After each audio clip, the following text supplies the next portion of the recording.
My name is Cheryl Russell, and I was asked to share a system of helping children understand money that we used when we were young parents. At the time, my children were very young, and we would watch other parents deal with money and children, and it seemed like there was a lot of frustration involved in that. So I thought, there's got to be a way around this where the kids don't feel so frustrated when they're asking parents for money for things, and then the parents likewise the same. So what I did is put together a program that gave them more responsibility on money management. At the time, my children were about 10 and 13 years old. We wanted to be sure and teach them the concepts of sharing, spending, and saving. So we developed a list of expenditures for them. Depending on their age, they were a little bit different. We gave them responsibility for certain areas of spending, sharing, and saving in their lives. We just started out for my younger child with an envelope system where we put X amount of money after we figured out what we thought was the annual expenses for the year, and we put together, again, the envelope system where you put in so much money. When he was younger, we used play money so that he didn't have all that money in his bedroom, for instance, or wherever he kept it. So we put the money in the envelopes, and then he would come and trade it in for real money when it was time to spend it, share it, or save it. So we did that. And with my daughter, we actually, because she was older, we developed a check account, a savings account, so that she could manage it on her own, just because she was a little bit older. We would sit down with them and talk about how much money they were spending in the entire year for their personal events or expenses and things like that. In doing so, we had to then kind of tailor it to the age of the child. So my son, being 10, had different kinds of expenses than my daughter at 13, not to mention that the different ages can handle different amounts of responsibility and things like that. And then it depends on the child too. So we started out with putting together pieces of what we already spent for them.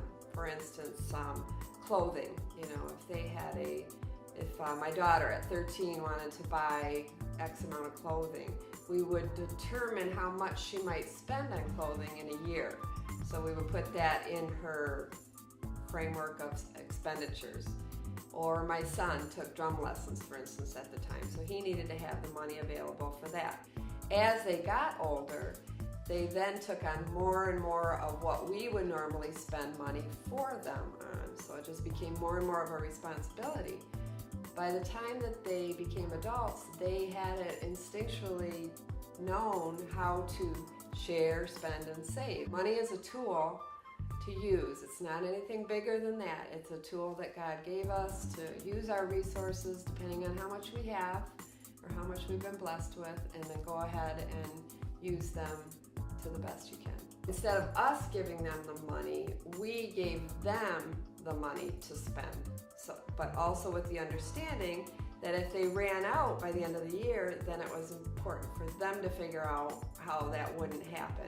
It gave them a big awareness to budgeting or money management, really. I remember a particular story that illustrates this point is when we took a family vacation out east, a road trip, and we were to visit about 8 different stops. And the last of our stops was SeaWorld in Ohio, because, again, we live in Michigan.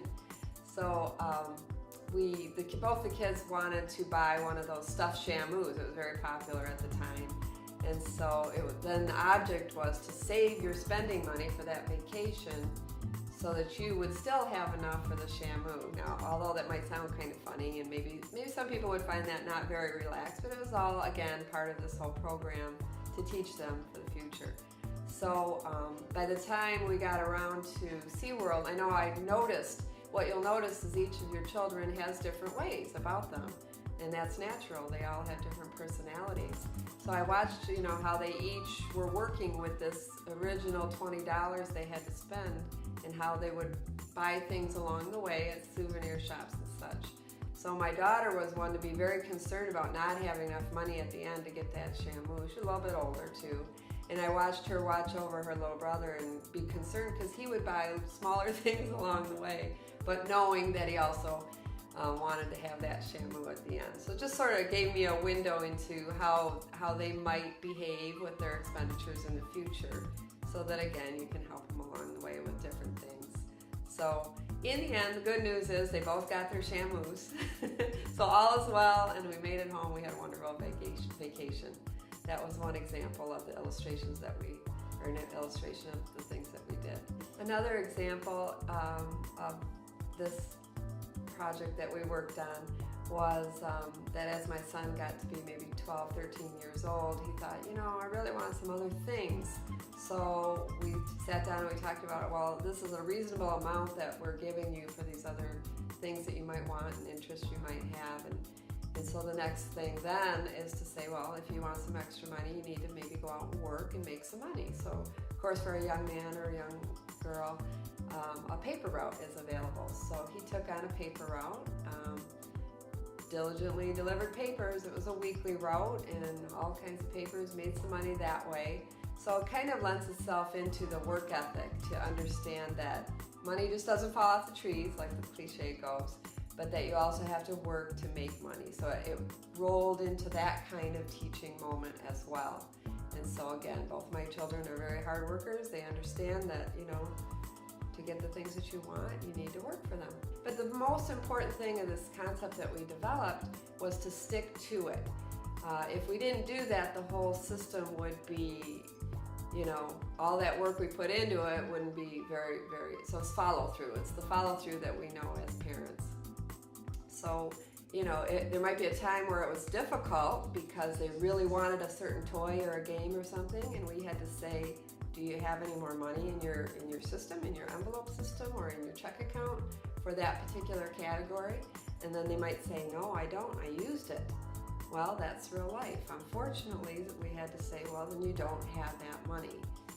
Otherwise, if we would have said, oh, here's some money on the side, the whole idea of teaching them these concepts would have been lost. So we went ahead and did it. This is difficult, just as all parenting issues are. Some of that's a little difficult because you want your best for your children, but don't forget you're teaching them lifelong lessons that will benefit them in the future. Even as parents, we have to look way ahead to how this might help them.